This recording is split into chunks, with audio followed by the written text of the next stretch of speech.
Matt, great to have you on the Growth Execution podcast. This is Matt Harris from MiRentCo. How are you doing? I'm good, thanks, Mal. Thank you very much for inviting me on. Really real pleasure to be here, man. Yeah, looking forward to having a chat. Great to have you on. Really is. So as we've discussed, this is all about essentially how it works from a launch perspective. What kind of drove you to create your business?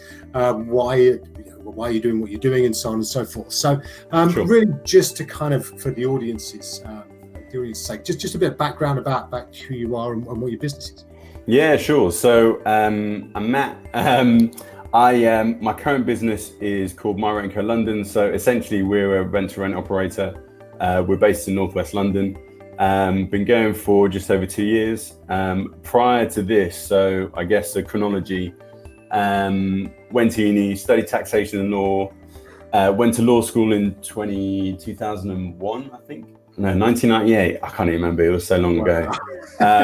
Went to law school and then I started work in the city straight out of law school. I worked for an insurance broker for a little while. Then I worked for a property investment company in Mayfair for a few years. That was a startup. So I joined, it was the legal director myself. And when I left, I was in charge of a team of like 10 or 12 paralegals. Business had grown quite a bit. I then went to a law firm in the West End, did my training contract.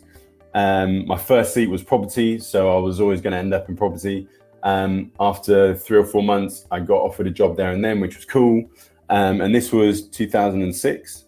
So by the time I qualified, when was it? September 2008. Obviously, we were at the start of the credit crunch, right? So that job offer that was on the table was no longer on the table. So as I worked for the best part of a year, I reached out to an old boss of mine at the investment company, and he'd set up a business. So he gave me a bit of contract work for sort of 2 or 3 months, just doing a bit of paralegal in there, which was cool. But then in the midst of sort of redundancy, I set up an eBay business. So I used to go around charity shops in Fulham and Chelsea and Kensington and buy handbags and shoes and belts. Didn't really know what I was buying, stick them on eBay and sell them. That did all right. And then got an opportunity to sell some cosmetic products and that kind of stuff as well. And that did pretty well. Went back to law firm. And then I thought, you know what, my mindset had changed at that point. I was like, you've gotten rid of me once before. I can't really trust that that's not going to happen again. So after a couple of years, I wanted to get some post-qualification experience. After a couple of years there, I was like, look, I need to, do my own stuff. And I came up with an amazing idea to start a cleaning company. So I don't know why cleaning, like it's complete opposite end of the spectrum. But I set up a cleaning business in 2011. We got our first job in 2012 because I was procrastinating for a while. And then by 2013, got it to a point where I thought, you know what, I'm going to jack in the day job and focus on this. So, that was cool. We sort of doubled in size year on year for the first sort of 3 or 4 years, which is great. Then I had a great idea of buying another cleaning company, which was kind of, in hindsight, the beginning of the end, really, because I don't think I structured the purchase quite right. So it wasn't a massive purchase. It was a cleaning company turning over about 130, 140 a year, mainly on end of tenancy cleaning, which, isn't really guaranteed.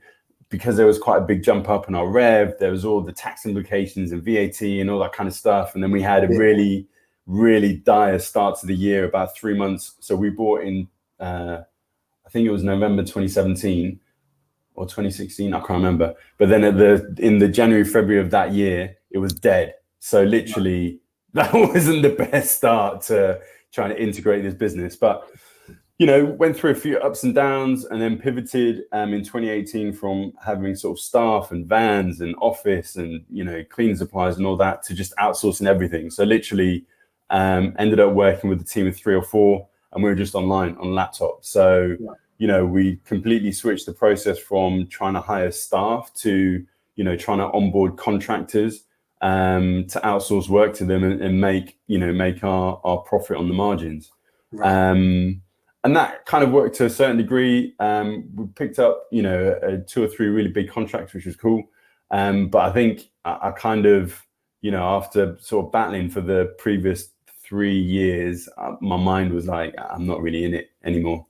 In the midst of all of that, I partnered up with my old boss at the law firm and his son. So we set up an investment company up in Leeds to buy some buy-to-let properties. And so we've got a small portfolio up there, which we're looking to expand.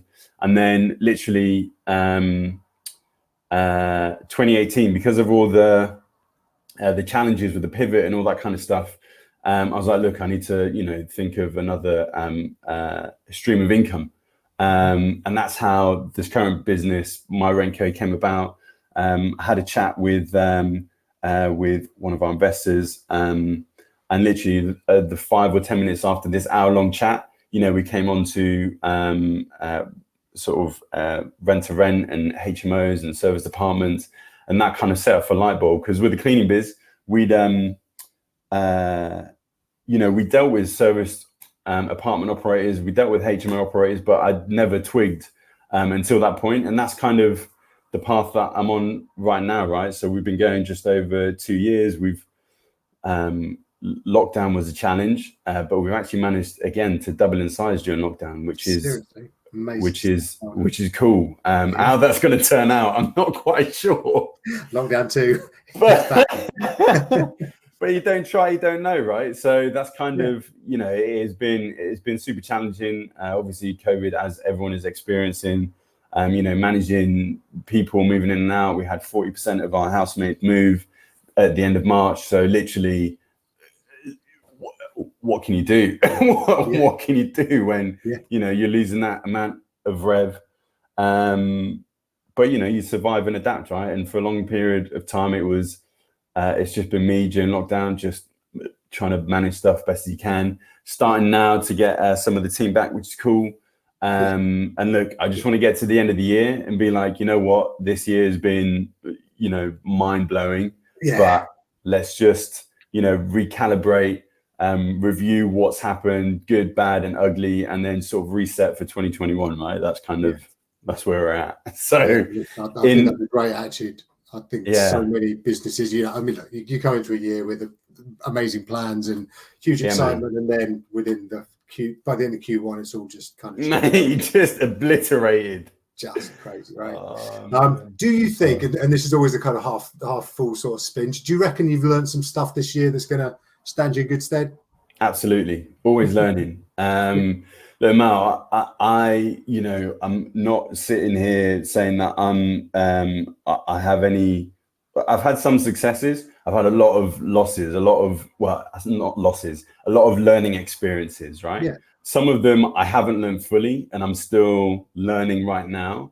But there's been a lot over the last sort of 9 or 10 years that I've learned, and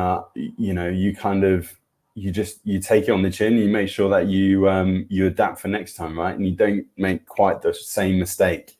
You improve upon it and make a different mistake and learn from that mistake, and then keep until you get to, I wouldn't say a success formula, but until you get to reducing the number of mistakes that you've made based on the experience that you have, right? Listen, I think that's exactly right. And it's so important, particularly for new entrepreneurs, to know that failure is part of success. Actually, absolutely. And whether you call it failure or, as you said, it's all learning opportunities. None of it is wasted. And a failure to me is just something that you just kind of walk away from and never even think about again. But if you're learning from it and you're using it to build the next business or the next project, then it's hugely valuable. And I think some of the best entrepreneurs I know have had some, real kind of emotionally draining moments in their lives where it just seems to have all gone horribly wrong, and they could have stopped. Massive. And look, failure is just not failure. Experiences are just a natural part of life, right? I think the important bit is how you frame it, right? If you frame it as a learning experience, cool. Like, you're going to take the lessons from it and and you will make sure that you implement those lessons the next time. If you're constantly thinking, oh my God, I failed at this, I'm not going to try it again, then paralyzed by fear and all that kind of stuff. I think there's a massive difference between how failure is perceived over here compared with how it is in the States. Like, you wear it as a badge of honor in the States, right? You failed. Yeah, I've had 12 failed businesses, but you know what? My 13th absolutely crushed it. All right, cool. That's amazing. That step, it's kind of like that sales process where you say, that every no, you're getting closer to a yes. It's kind of like every business that didn't go right is getting closer to that one that is absolutely smash it. Absolutely. I hugely admire the steps that you've taken along the way, because each of those is another kind of like, just incrementally edging further towards the one that's the big one, right? Yeah, for sure. Look, when I set out on this journey, in 2011, I had this grand plan of like, I'll be retired by 40. I'll be kicking it back on a beach. I'll work, if I want to work and whatever. I'm 40 now, and I'm, as we're recording, as I said to you before we jumped on, I'm currently sitting in a room in one of our properties because I didn't plan the day out right. But I've been moving furniture about. I've had to, do a couple of inspections because one of the team couldn't do it. Am I sitting on the beach kicking back? Of course I'm not. No. Do I still love, the journey? Yes, I do, because ultimately this is going to lead me to getting closer to where I think I'm going to get to. Whether it'll get me to the end, I don't know. But you just have to enjoy the process as well, as well as when you get to the destination. Couldn't agree more. And it's like that kind of like life for living, not surviving thing. If it was easy or if it was straightforward, then everyone would have been doing it, would have done it, and the opportunities wouldn't necessarily be around. For sure. I think when you look back over, and again, thinking about the audience, thinking about those that are thinking about looking to launch potentially. Were there moments where you thought, I'm not going to do it? Actually, I'd rather just stay safe, secure, or I'd rather just stick at what I know. No, rather than jumping in. No, you were always not at all. And I go back to being made redundant was absolute turning point for me, because up until that point I was always like, I'm going to get qualified and I'll practice for so long and I'll get to this point and all that. And then literally once I got made redundant, after I'd gone through that low of, obviously your self-worth is kind of tested a little bit, right? Because you sort of think, well, why me? Was I not good enough? And then in hindsight, you look back, it was just a situation, man. Credit crunch, like property was massively affected. So inevitably, if you're working within the property industry, like, you're going to have been affected, as well as, countless other industries that were affected by the credit crunch. But I don't look back at any of the last, 9, 10, 11 years, 15 years since I left uni, whatever it is, with any amount of regret. Like, I would do all over again. Absolutely. Nice. There wasn't one point where, don't get me wrong, there were, moments in time where I was thinking, shit, what am I going to, how am I going to get around? How am I going to solve this? How am I going to get out of this situation? 4 a.m. in the morning wake-ups. Yeah, exactly. Exactly that. Or just, how am I going to handle this current situation? But again, that's part of the journey, man. Like, if you're, setting out to be an entrepreneur, and it wasn't something that, like I said, I went through law school. My intention was always to qualify as a solicitor. I didn't have anything else in my mind other than to practice until that point. You have to accept the fact that you are going to lose a lot more than you're going to win. And, the challenges will come thick and fast daily. And it's great. You see the 1%, I'm a Gary Vee evangelist. You see the 1% absolutely killing it. Cool. For all that 1%, there's 99% that just are not anywhere near that. And, we're going through the same grind that the rest of us are going through, just to try and make it happen. And some of us fall by the wayside, and some of us, will get to whatever we perceive as a modicum of success, right? And that's just that. But I love it, mate. I wouldn't do anything else. I promise you. The thought of going back into the office absolutely crushed. Crushes me. I haven't had that one thought at all.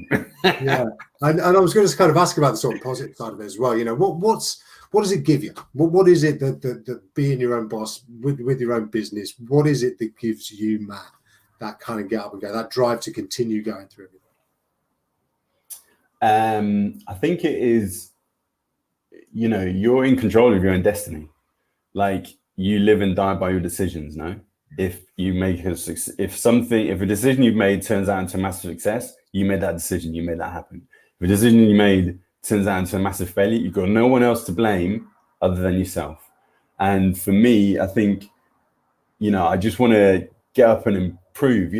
I talked about the experiences. I want to improve on those and just, give it my best shot. It's just that. I always think, I just, there's something inside me where I sort of think I will do something which is, going to be something, either a unique thing or a unique twist on something. And it's like unearthing that. I think that's something that I've realized over probably the last couple of years. That's kind of a bit of a driver as well. And that's just everything that you learn, right? Because I just think, well, I'm going to do it because I just got this, unshakable belief that it will turn out into a success. Maybe it won't. Every day you're getting closer, and every day you're learning something new that's going to exactly. And when things are super cool and everything's going smoothly and it's all great, which very rarely happens, by the way. When it does, it's an absolute godsend. But when it is like that, you're like, oh yeah, you know what? I think I've got something right. So how can I improve on this? How can I make it, even better? And I think that's really important as well. Is the kind of there's the things that you can't affect. And you were saying about being made redundant, all that sort of thing. It wasn't a personal thing. Yeah. This pandemic, it's nobody's fault, right? You can't change it. Absolutely. So there are things you can worry about that you can't affect. And if you spend your time worrying about that, then that is going to consume so much of your productive time.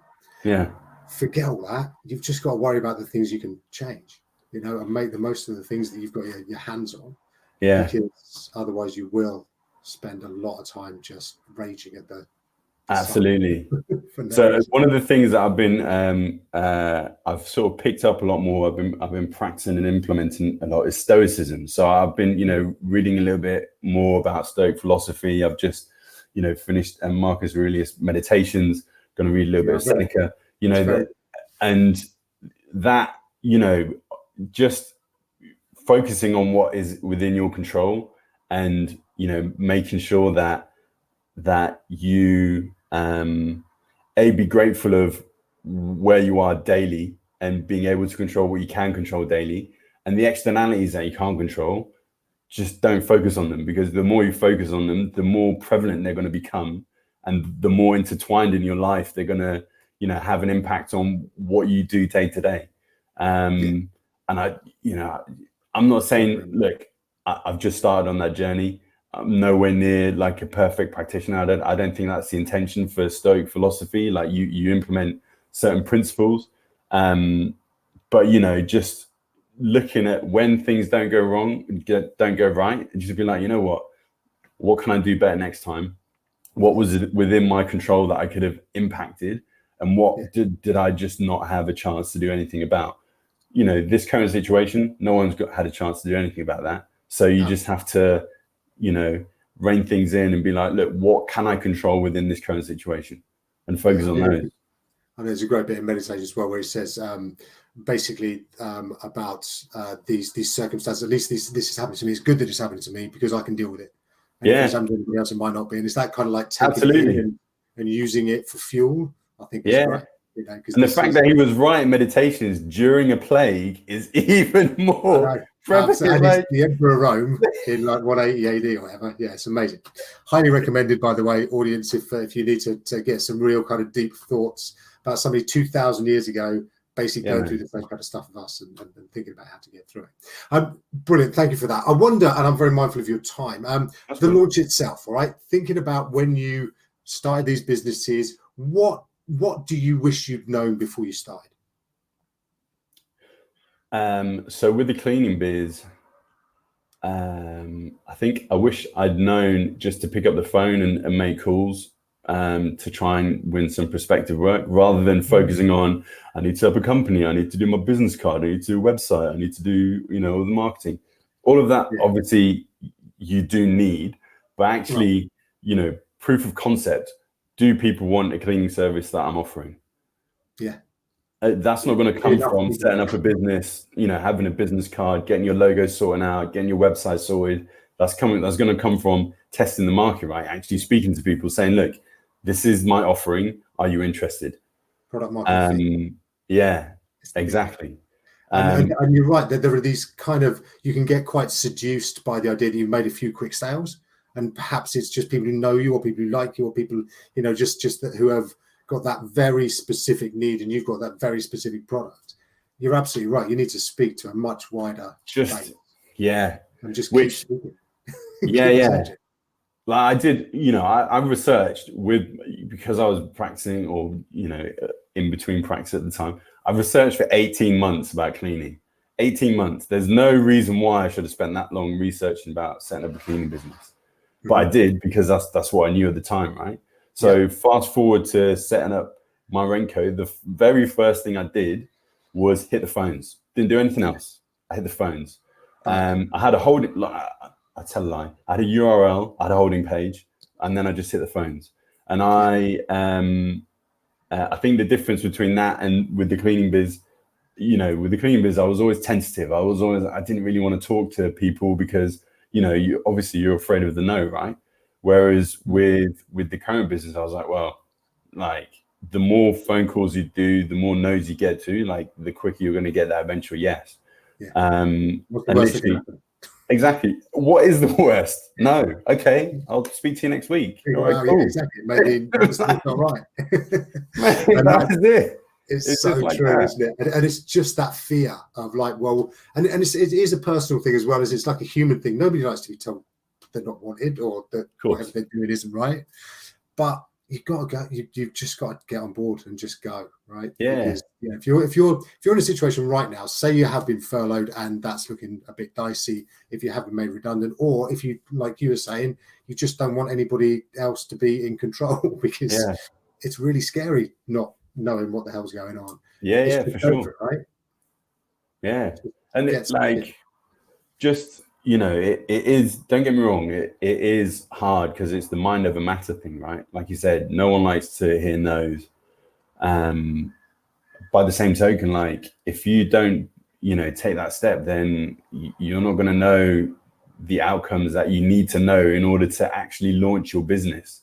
Yeah. To get it launched on the right thing. My objective was, so I started this. I did research for 2 weeks, so mid-March to end of March 2018. April, I spent the best part of maybe 3 or 4, sometimes 5 days a week, trying to make up to 100 calls a day, just to get through that process. Yeah. And literally, out of those, I got 2 viewings, and one of those viewings led to our first property.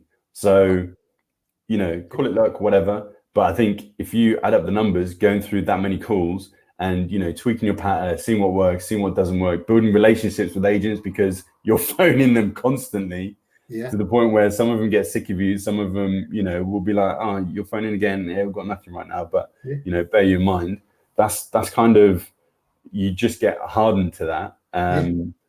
And you learn. There's a grudging respect, I think, on behalf of people that you are phoning that regularly, going, do you know what? Really means it. Really wants it. Are you annoying? What's he doing? No, but that's it. I genuinely, so I'm one of the people, like, after a while, I'm just like, bravo. Do you know what? Just keep doing it. I love it. And the table's turned. I've been super, super lucky to the point where we've built some good relationships with agents. And now the table's turned, so they're we're getting inbound calls saying, look, we've got this and that coming up. Would you be interested? Which, again, I don't think we would have gotten to that point unless, over the last couple of years, we've gone through making the calls, popping and seeing them, obviously, finding out what their pain points are, improving our value prop, all that kind of stuff. But that just comes from experience. It's part of the journey. That's right. By going through what you went with the cleaning company, that's led you to know that actually it's the bite-sized stuff, right? It's the small, repetitive actions, the inputs that drive you up. And that's a for really sure. huge thing for entrepreneurs. Anybody listening is you've got to get the numbers done. You've got to just keeping on. Absolutely. When you're starting, it's totally a numbers game, just completely. It's just that, and just the determination and the persistence. I think that's something where quite often some people will fall down, is because they have an amazing idea, but actually the execution of it, doing the dirt stuff, picking up the phone, relentlessly. That's what you got to do as a starter, man. You're not just going to get funding and be like, oh yeah, we're all of a sudden I've got a team of 30 people and we're going to scale this. Yeah, look, I wish that happened, but it just very rare. 95% of us, it doesn't. I'm afraid you just have to grind it out, no? Yeah, for sure. All right, a couple more questions before I let you go. Sure. Okay. Wanted to know about advice you've received over time. What would you say is the best piece of advice you've got? So one of the very first pieces of advice that I got, and this is actually going back to when I was training, was that the law will make you rich, but property will make you wealthy. So that has always stuck with me, right? Wow. So how I've always had an affinity to working in some guys in the property industry. And the original intention was set up the cleaning biz, get to a point where, make enough money to start investing in property. That didn't really happen, but still managed to pivot into it. I think the other bit of advice is just be patient, right? Because not everything's going to happen tomorrow. And, the journey is long and sometimes hard, sometimes really rewarding. And I think, along that journey, you do need to make sure you take moments where you take stock as to what you have achieved as well, however big or small. And, just reflect on that with gratitude and use that as a driver to, get you to your next milestone, whatever that may be. I think those two definitely, property in terms of wealth and patience, just keep on keeping on. And I think you're right, though. There is a lot of, the headlines are always about either the spectacular success or the spectacular failures. For sure. 95% of businesses are kind of neither of those, right? They're ones that keep going. Yes, you may find that breakout moment, but it comes from, it costs all of the other time. There's that great quote by Brian Tracy, which is, the cost of success must be paid in full upfront. Absolutely. True. You can't, like, if you try and do it cheap, then you won't get the rewards in the end. So you just got to keep on keeping on. Patience, man. Like I said, I thought I was going to sit on a beach by this age, but I'm sitting in a box room, having a really great chat with you. The beach is, it is sunny outside, but I can't see any sand or waves. You're a half full kind of guy. I get that. You're trying to get that beach vibe going in there. I'm visualizing it. It's fine. I'll close my eyes. Oh yeah, we're on the beach. Cool. Pina coladas in hand is all right. That's it. That's what Thirsties are for in London. Brilliant, mate. Well, listen, thanks so much for your time. Really good to catch up. And thanks so much for sharing your experience and your thoughts as well. Really, really appreciate it. Just final question. What are you up to next? What are you doing after this? So, apart from running around today, I think business-wise, so at the moment, MiRentCo, we're a renter and operator. I would like to start developing our own co-living units, co-working units. Nice. So, learn from the experience that I've got doing this sort of rent-to-rent HMO stuff, and sort of pivoting that into development. So, creating a great product, great customer service, and sort of really building a nice sort of co-living brand. Not big units, 15, 20 units a pop. That'd be quite nice in terms of rooms.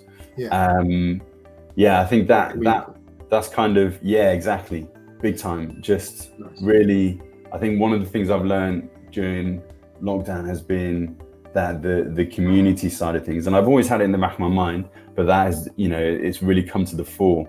I kind of want to, build on that. So that is what I'm hoping over the next sort of 5 years. That's the kind of the marker. Until then, I need to do a couple of inspections now. I need to move a bit of furniture. I need to go and do a bit of admin, and then I'm going to crash. Yeah, exactly. And watch Spurs beat whoever they're playing in the Euro, whatever it is, the Thursday night cup. Yeah, I saw you were doing all right the other day until, 82. Yeah, I know. Don't mention the last 10 minutes. We won't talk about 18 minutes, it was good. Then it just fell apart. Yeah, brilliant. Well, look, thanks so much again, Matt. Really good to catch up. We will watch on with interest, and obviously, if there's anything we can do to help as well, let us know. But, Mate, you've been great. Thanks so much. Nice one, Mel. Thank you very much. Cheers, mate. See you later.